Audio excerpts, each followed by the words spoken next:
उतारना चाहूंगा ताकि हम हकीकत को जानने पाएं और उसे पहचानने पाएं, क्योंकि बिना हकीकत को जाने हम सिर्फ प्रभु पर इसलिए विश्वास करते हैं क्योंकि हमारा जन्म क्रिश्चियन परिवार में हुआ। अगर हमारा जन्म क्रिश्चियन परिवार में हुआ है तो इसका मतलब ये नहीं है कि हम मृत्यु के बाद हम स्वर्ग जाएंगे, नहीं।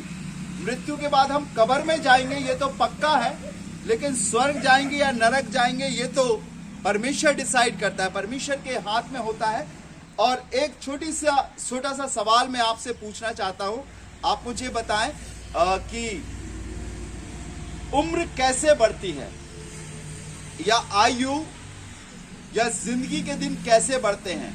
कोई बताएगा मुझे? हम में से हर एक जन बहुत दिन जीना चाहता है, बहुत उम्र जीना चाहता है, तंदुरुस्ती के संग जीना चाहता है, पर मैं आपसे पूछना चाहता हूं कि कोई मुझे बताए, फिर मैं आपको बताऊंगा प्रभु के वचन से कि उम्र कैसे बढ़ती है। और खुदा ने हमारे बच्चे हनी के जीवन में ये 22वां साल दिया, पूरे जीवन भर प्रभु इसके साथ रहा, लेकिन मैं ये चाहता हूं आप बताएं कि उम्र कैसे बढ़ती है। कोई बताएगा क्या? हमारे बुजुर्ग लोग भी बैठे हैं, दीदी लोग, उम्र कैसे बढ़ती है? प्रभु के साथ विश्वास में चलने से। Very good. उसकी आज्ञाओं का पालन करके। और वेरी गुड, बहुत बढ़िया। दीदी ने बहुत अच्छा आंसर दिया। मुझे लग रहा बाइबल बहुत कम लोग पढ़ते हैं। हर संडे शाम को हमारे यहाँ प्रेयर मीटिंग होती है और मैं चाहता हूँ कि मैं इस बात को सिखाऊं।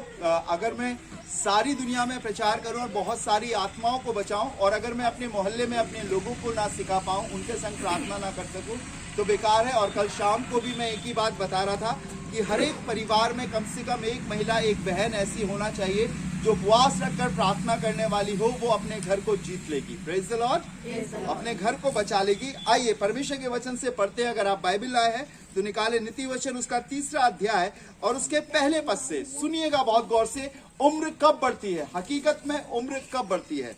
जी हाँ, नीति वचन 3रा अध्याय पहले पद से पढ़ें जी, जिसे मिलता है जोर से पढ़ें। हे मेरे पुत्र, हे मेरे पुत्र, मेरी शिक्षा को ना भूलना, मेरी शिक्षा को ना भूलना, अपने हृदय में मेरी आज्ञाओं को रखे रहना, अपने हृदय में मेरी आज्ञाओं को रखे रहना, क्योंकि ऐसा करने से सुनिएगा बहुत गौर से लिखा है कि मेरी शिक्षा को ना भूलना और मेरी आज्ञाओं को कहाँ पर रखे रहना? हृदय में। कहाँ पर? हृदय में। पैसा कहाँ पर रखते हैं?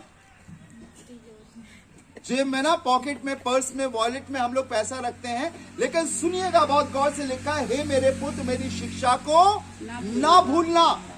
कई बार माँ बाप अपने बच्चों को कुछ बताकर जाते हैं और कहते हैं कि बेटा मैं जा रही हूँ, इस काम को मत भूलना, कर लेना। आज मैं भी जब ग्वालियर गया करीब 10, साढ़े 10, 11 बजे, तो मैंने अपने बच्चों को बताया कि बेटा इस काम को कर लेना, मत भूलना, पर वो भूल गए। और मैं आपको बताऊं, जब हम अपने मन में कुछ चीज बातें रखते हैं, अच्छी बातों को शैतान बहुत जल्दी चुरा कर ले जाता है।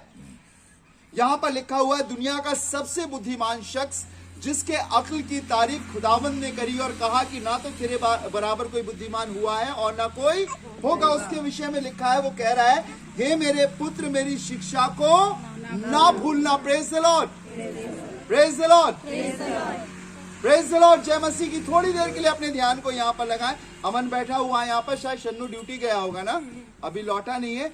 अमन, आपको मालूम है जब आप 5 साल के थे तब आपके मम्मी पापा ने आपका बर्थडे मनाया था, जन्मदिन मनाया था, कौन से रंग का केक काटा था मालूम है? नहीं मालूम है, ठीक है ना, भूल गए। लेकिन अभी हनी को याद रहेगा, कुछ समय के लिए याद रहेगा। हमारा मन चलायमान है और इसमें बहुत देर तक बहुत सारी बातें नहीं रुकती हैं। एक शख्स कह रहा था मुझसे कि इंसान का जो माइंड होता है, दिमाग, वो शॉर्ट माइंड होता है। थोड़े समय के लिए तो उसे याद रहता है, लेकिन उसके बाद वो भूल जाता है, स्मरण नहीं रखता। लिखा हुआ है यहाँ पर, हे मेरे पुत्र मेरी शिक्षा को ना भूलना। और दूसरी बात लिखी है, अपने हृदय में मेरी आज्ञाओं को रखे रहना। प्रेज द लॉर्ड, अपने हृदय में मेरी आज्ञाओं को रखे रहना। कुछ आज्ञाएं हैं जो परमेश्वर के वचन से हम विश्वास करने वालों को दी गई हैं, लेकिन कई बार वो हमारे हृदय में नहीं रहती। कहते पैसा हाथ का मैल है, आता है और जाता है। ठीक बात है, अच्छी बात है, लेकिन कई बार खुदा के लोगों जो अच्छी और सच्ची बातें होती है हमारे हृदय से शैतान चुरा कर ले जाता है। और यहाँ पर लिखा हुआ है, अपने हृदय में मेरी आज्ञाओं को रखे रहना। 2 काम है, शिक्षा को ना भूलना और आज्ञाओं को कहाँ रखना है? हृदय में। ठीक है ना? मेरे पीछे बोलेंगे शिक्षा को ना भूलना, और दूसरी बात हृदय में आज्ञाओं को रखे रहना। दो काम है बहुत साधारण से, और अगर मैं आपसे अभी बोलूं क्या आप ऐसा कर सकते हो, तो आप सब कहोगे हाँ हम कर लेंगे। हम भैया परमेश्वर की शिक्षा को नहीं भूलेंगे और उसकी आज्ञाओं को भी हृदय में रखेंगे। पर सुनिएगा, इसका रिवॉर्ड या इसका प्रतिफल कितना बड़ा है। जी अगली आयत पढ़िएगा। क्योंकि ऐसा करने से तेरी आयु बढ़ेगी। मालूम हो गया ना उम्र कैसे बढ़ती है? अच्छा खाने से नहीं, जिम जाने से नहीं, नॉनवेज खाने से नहीं। नॉनवेज खाने से शरीर फूलता है, उम्र कम होती है। वेजिटेरियन खाने से उम्र बढ़ती है और शरीर नॉर्मल रहता है। मेडिकल साइंस बताती है इस बात को। बाइबल में लिखा हुआ है क्योंकि ऐसा करने से तेरी आयु बढ़ेगी और आगे और तू अधिक कुशल से रहेगा। यही तो दुनिया चाहती है। इसी के लिए तो वो सुबह से उठते हैं और यहां से लेके भरारी फार्म तक दौड़ लगाते हैं और दौड़ कर आते हैं कि तंदुरुस्त रहे, अच्छे रहे और उम्र बढ़े। पर मुझे कुछ समय पहले एक बच्चा कोई बता रहा था कि यहीं पर एक एक्सीडेंट हुआ, वो दौड़ने निकला था और खत्म हो गया। दौड़ने से क्या उम्र बढ़ती है? नहीं बढ़ती है। एक्सरसाइज करने से उम्र बढ़ती नहीं। तंदुरुस्ती जरूर बढ़ सकती है लेकिन उम्र नहीं बढ़ सकती है। और उम्र कैसे बढ़ेगी? परमेश्वर की शिक्षा को और उसकी आज्ञाओं को हृदय में रखने से। आपको उम्र किसने अता करी है? आपको किसने बनाया है? परमेश्वर ने। तो उम्र कौन बढ़ाएगा? भैया खाना पीना, मीट मांस मच्छी नहीं बढ़ाएगी। अच्छी बात है, परमेश्वर आपको खिलाता है और खाइए, दम से खाइए। लेकिन उसके साथ साथ इस बात को याद रखिए कि परमेश्वर के कलाम की जो शिक्षा हमें दी गई है, परमेश्वर की जो आज्ञाएं हमें दी गई हैं, उन्हें हमें हृदय में रखना और उन्हें मानना है। और लिखा है ऐसा करने से तेरी आयु बढ़ेगी। और आगे क्या लिखा है? और तू अधिक कुशल से। कुशल से नहीं, सिर्फ ये नहीं कि दाल रोटी खाएंगे, लिखा है अधिक कुशल से रहेगा। और लोगों के बराबरी में, तुलना में परमेश्वर आपको और आगे बढ़ाएगा और उन्नति देगा जब हम उसकी आज्ञाओं को मानेंगे। और लिखा हुआ है दूसरी चीज, उसकी शिक्षा पर अपने मन को लगाएंगे, तब वो हमें उम्र देगा और उम्र के साथ साथ कुशलता देगा। मुझे कोई यहां पर बैठा कोई शख्स, कोई परिवार ये बताए जिसके घर में कभी झगड़ा ना हुआ। कोई है क्या यहाँ? नहीं। हर एक परिवार में कभी ना कभी झगड़ा हुआ है। हर एक परिवार में कभी ना कभी तू मैं हुई है। हर एक परिवार में कभी ना कभी किसी ने किसी को डांटा है और बुरी गालियां और बातें भी बोली है। मालूम क्यों? क्योंकि हमने परमेश्वर की आज्ञाओं को अपने हृदय में। भैया जो हृदय में होगा वही तो मुंह पर आएगा। बाइबल में लिखा है जो कुछ मनुष्य के मन में रहता है वही उसके मुंह पर आता है, वही उसके जुबान पर आता है। और जब हम उसकी बातों को, उसकी आज्ञाओं को, उसकी आज्ञाएं बहुत कठिन नहीं है, असंभव नहीं है कि हम ना मान सके, लेकिन उसके बाद लिखा है ऐसा करने से तेरी आयु बढ़ेगी, उम्र बढ़ेगी। आज माँ बाप को चिंता होती है कि बच्चे जवान हो रहे हैं, आगे बढ़ रहे हैं, शारीरिक ढील डॉल में, सामाजिक रीति से, एजुकेशनली आगे बढ़ रहे हैं। कहीं ऐसा ना हो कि ये गलत रास्ते पर भटक जाए, कहीं ऐसा ना हो कि ये किसी ऐसे रास्ते पर चले जाए कि हमारे बुढ़ापे में हमें रोना पड़े। हाँ, कई एक माँ बाप को मैं जानता हूं, खुदा के लोगों, जिनका बुढ़ापा आंसुओं में बीतता है। एक दिन की बात है, रात के 11:30 बजे थे, मैं झांसी से विजिट करके अपने घर आ रहा था, मिशन कंपाउंड के पास ही पहुंचा था, तब मैंने देखा कि एक बुजुर्ग माँ बाप रास्ते में किसी से कुछ पूछते हुए जा रहे थे। वो मेरे पहचान के थे। मैंने अपनी गाड़ी रोकी, मैंने पूछा क्या हो गया, आप किसे ढूंढ रहे हैं? वो कह रहे कि बेटा 11:30 बज गए हैं, हमारा बेटा अभी तक घर नहीं लौटा, हम खाने पर उनका इंतजार कर रहे हैं। बेशुमार दौलत, बेशुमार पैसा, सब कुछ उनके पास है, जैसा उसने चाहा दिया। दूसरे लोगों के पास तो साइकिल नहीं होती, लेकिन उसके पास मोटरसाइकिल थी। जो खाना चाहा वो खिलाया। लेकिन मालूम उन्होंने एक बहुत बड़ी गलती करी, और वो गलती मालूम क्या थी? कुछ दिन बाद जब मुझे उनके घर मौका मिला जाने का, तब मैंने देखा उनके पापा बहुत पीने वाले थे। और अक्सर पापा अपने बेटे से कहते थे कि बेटा देख अंकल जी आए, इन्हें सलाम कर, नमस्ते कर, गुड मॉर्निंग कर। और वो करता था और कहता था 2 गिलास और बर्फ लेकर यहाँ पर रख दे। और वो 2 गिलास और फ्रिज से बर्फ लाकर रख देता था और वो बाहर से झांक कर देखा करता था। और जब उसके पापा के दोस्त चले जाते थे तो वो गिलास को नाक से सूंघा करता था कि आखिर इसमें क्या है जो इन लोग पीते हैं, ये ब्राउन ब्राउन कौन सा रंग है। अभी वो पादरी है, अभी वो पास्टर है, मिला, मैंने उसे बैप्टिज्म दिया, मैं बाद में बताऊंगा।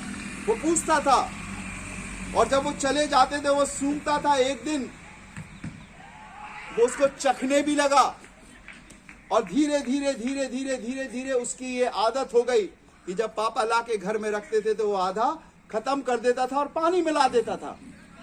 कभी मौका मिलेगा मैं आपको उससे मिलाऊंगा। लेकिन मैं एक बात बताना चाहता हूं, परमेश्वर के लोगों, जो बच्चे, जो संतानें खुदा ने हमें दी है, बेटा बाप के जूते में पैर रख के ही चलता है, याद रखिएगा। जब वो चलना सीखता है तो अपने कदमों को पापा के कदमों के पीछे रखता है, मम्मी के कदमों के पीछे रखता है। और कभी कभी तो बच्चा पापा के जूते पहन के, बेटी भी अपनी माँ की चप्पल पहनकर चलने लगती है। गौर से देखें कि हम किस राह पर चल रहे हैं, हम किस शिक्षा पर चल रहे हैं। और अगर हम इस रास्ते पर चले हैं तो एक दिन हमारी संतानें भी उसी रास्ते पर चलेंगी। इसीलिए बाइबल में लिखा है कि हे मेरे पुत्र, मेरी शिक्षा को ना भूलना और मेरी आज्ञाओं को अपने हृदय में रखे रहना। जितना संयम बच्चों को नहीं, उससे ज्यादा संयम माँ बाप को बरतने की जरूरत है, उससे ज्यादा माँ बाप को सीखने की जरूरत है। एक पिता मेरे पास आए और मुझसे कहने लगे कि भैया मेरे बेटे के लिए प्रार्थना करो, बिल्कुल मेरी आज्ञा नहीं मानता, बिल्कुल बिगड़ गया है, कहना नहीं मानता। मैंने उससे पूछा क्या आप अपने पिता का कहना मानते थे? तो कहते हाँ हम मानते थे। हमने कहा क्या आप अपने आसमानी पिता का कहना मानते थे? तो कहते हैं कि नहीं। मैंने कहा जो बोया है वही काटोगे।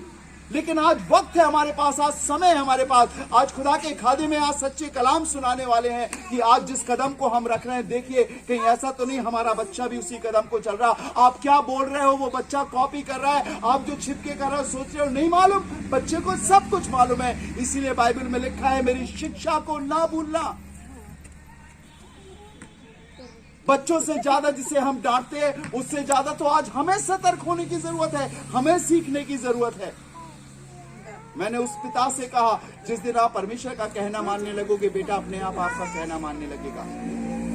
बाइबल में लिखा धोखा ना खाओ, परमेश्वर ठट्टों में नहीं उड़ाया जाता, मनुष्य जो कुछ बोता है वही काटेगा।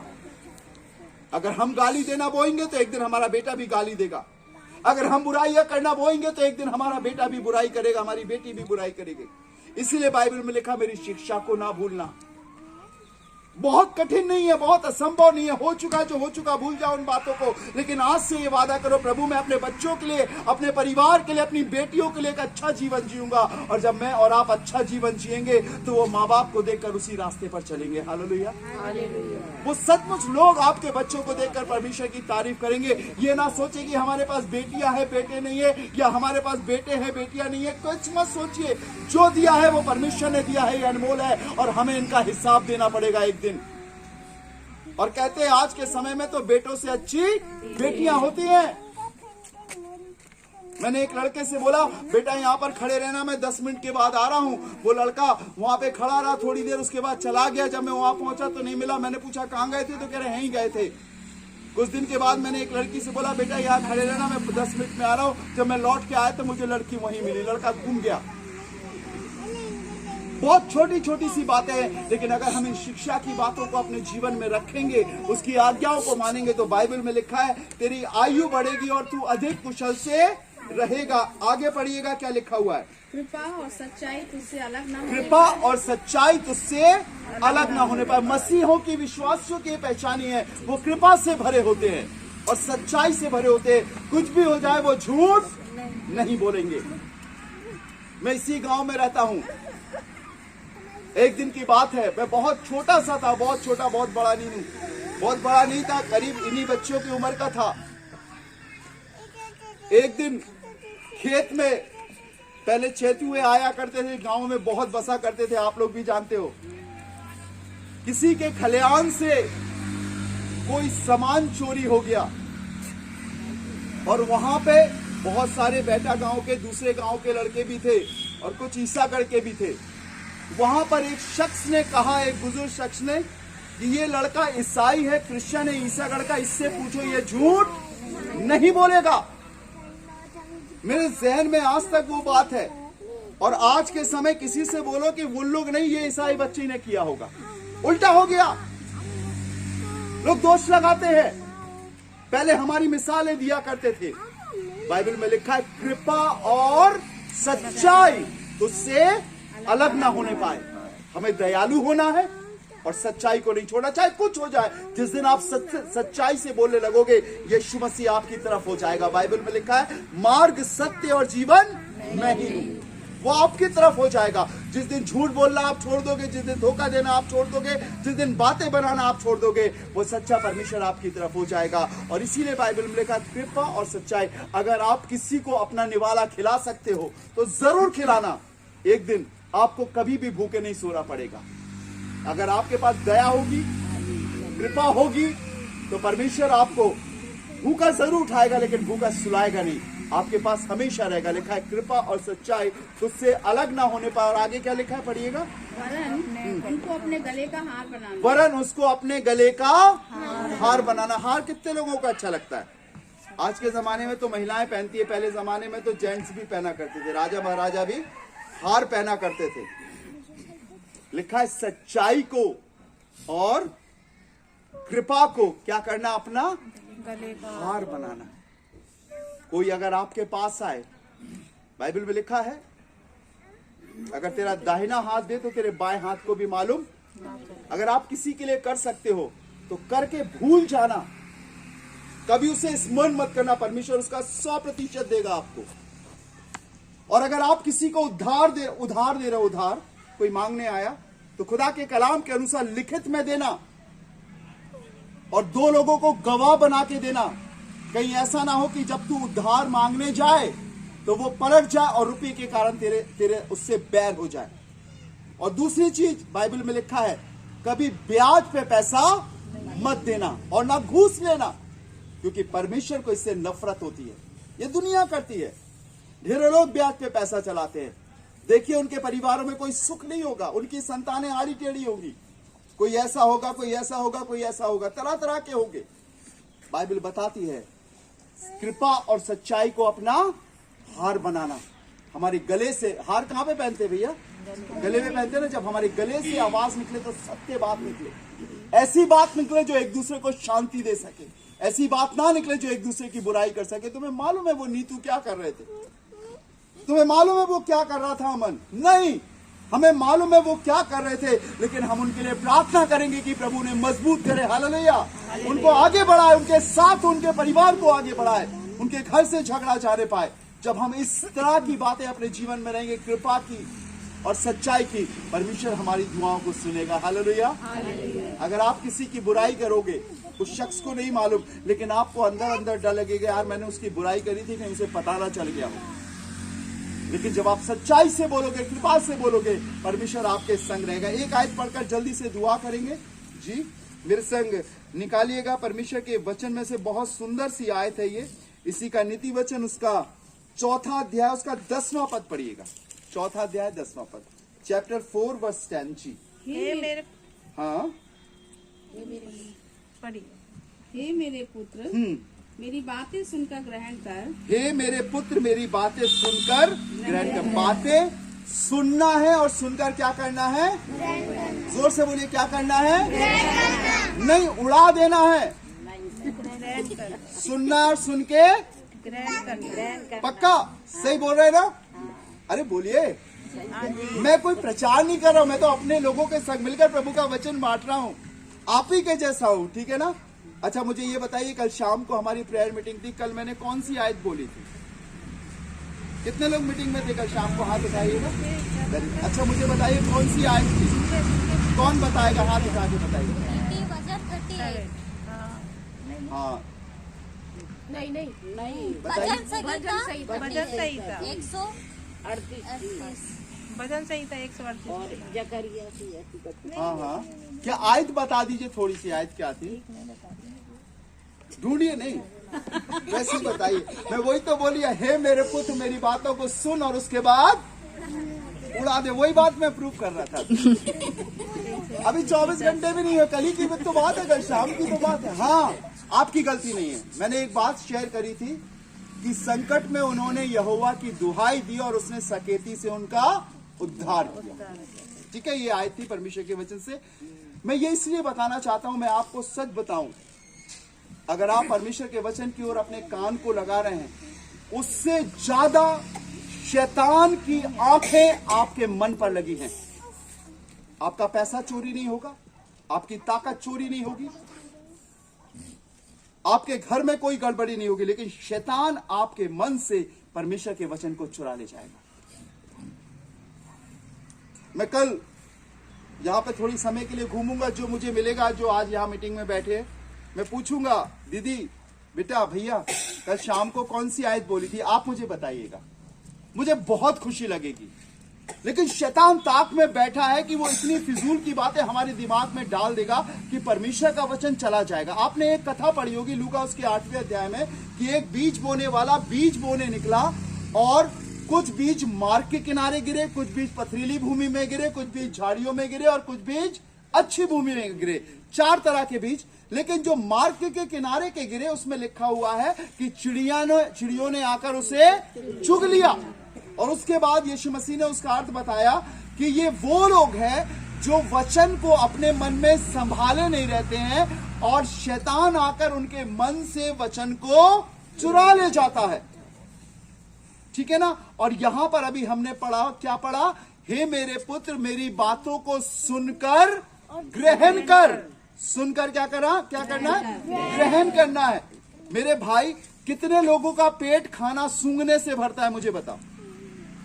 कितने लोग दवाई की आरती उतार कर अच्छे हो जाते हैं? दवाई खाते तभी तो अच्छे होते हैं, खाना खाते तभी तो पेट भरते हैं। अरे वचन कब काम करेगा? जब हम उसको ग्रहण करेंगे। Praise the Lord. क्या करेंगे? हमने बाइबल ली और अलमारी को पोछा और अच्छी तरीके से ढांक दी। संडे का दिन आया तो धूल झाड़ ली, भैया ने बोला था तो चलो पढ़ लेते हैं, लेकर चलते हैं। बाकी पूरे 1 हफ्ते वो अंदर रहती है, बंद रहती, चिल्लाती रहती, पुकारती रहती है कि तुमने पढ़ा था, सुनो। हे मेरे पुत्र, मेरी लिखा हुआ है, मेरी बातों को सुनकर ग्रहण कर। अब सुनिएगा अगली लाइन में क्या लिखा है? सुनना, ग्रहण करना, आगे तब तू बहुत वर्ष तक जीवित तब रहेगा। तू कितने साल तक? बहुत वर्ष तक। उम्र बढ़ने का तरीका। Praise the Lord. ऐसे ही मेरे और आपकी उम्र बढ़ती है जब हम वचन को सुनेंगे, क्योंकि परमेश्वर के वचन में लिखा हुआ है, यूहन्ना 1 अध्याय उसके 4 पद में लिखा, वचन में जीवन। ये ऐसा वचन नहीं है खुदा के लोगों जो किसी इंसान ने लिख दिया हो, नहीं, ये पवित्र बाइबल है, ये परमेश्वर का जीवित कलाम है और इसमें जीवन है। जब हम इसे ग्रहण करते हैं तब ये हमारी उम्र को बढ़ाता है, हमें आगे बढ़ाता है और परमेश्वर के आशीष के हाथ हमारे जीवन में बने रहते हैं। आइए अपनी आंखों को बंद करेंगे, प्रार्थना करेंगे। Thank you Jesus. धन्यवाद, धन्यवाद प्रभु, तेरा धन्यवाद हो। राजाओं के राजा, प्रभु के प्रभु, तेरा धन्यवाद हो। हमसे प्यार करने वाले, हमें जिंदगी देने वाले प्रभु, तेरा धन्यवाद हो। प्रभु यीशु, तेरा वचन जो तूने मुझे दिया, मैंने तेरे लोगों के बीच में बांटा, और सिर्फ इसलिए प्रभु यीशु मसीह की आप इनसे प्यार करते हैं। आप नहीं चाहते प्रभु कि कोई भी कम उम्र में या छोटी उम्र में इस दुनिया से जाए, लेकिन आप चाहते कि उनकी उम्र की दराजगी हो, वो आगे बढ़े। प्रभु इन्हें बरकत और आशीष इनके साथ बने रहे। प्रभु मेरी प्रार्थना है खुदावंद, यदि आप इनके संग रहेंगे तो ये अपनी अंतिम सांस तक जो उम्र तूने दी है ये जीने पाएंगे। इनकी बीमारियों को दूर कर, इनके संकट को दूर कर, इनके गुनाहों को माफ कर, इन्हें जीवन दे। प्रभु आज की शाम हम सब एक दिल होकर प्रभु अपने बच्चे हनी के लिए दुआ करते हैं कि तूने इसके जीवन में एक नया साल दिया। प्रभु मैं शुक्रगुजार हूं कि तूने उसे एक अच्छी माँ दी है, एक अच्छे पिता दिए हैं। प्रभु जी अपनी कमी घटी में भी, अपनी गरीबी में भी प्रभु उन्होंने अपने बच्चे को आगे बढ़ाने पाया। एक अच्छी ट्रेनिंग कर रहा है प्रभु और बहुत जल्दी इसकी ट्रेनिंग कंप्लीट हो जाएगी। बहुत सारे ख्वाब माँ बाप ने इस बच्चे के लिए सजाए हैं। आज हमारी दुआ है प्रभु एक आज्ञाकारी बालक बनकर, एक हुक्म मानने वाला बेटा बनकर प्रभु जी तेरी मर्जी को पूरा कर सके, अपने माँ बाप की आज्ञा मान सके और मोहल्ले के सारे लोग प्रभु यीशु मसीह इसके जीवन को देखकर खुश हो सके। तेरे दास होने के नाते मेरी प्रार्थना है खुदावंद, तू हमेशा इसके संग बने रहना, इसके संग रहना, हर घड़ी हर पग पग में प्रभु जब ये अपने आप को अकेला महसूस करे और इसे लगे कि इसके माँ बाप इसके पास नहीं है, इसके दोस्त इसके पास नहीं है, प्रभु तू इसकी सहायता करना, मदद करना और लेकर आगे चलना, ताकि प्रभु यीशु मसीह के नाम के द्वारा ये जयवंत और विजयी हो। प्रभु आपके हाथों में सौंपते चाहते, आशीष दे और आगे बढ़ा, हम सबको अपने में आगे बढ़ा। सभी बातों में सारा आदर महिमा आपको देते और प्रभु यीशु के नाम से मांगते हैं।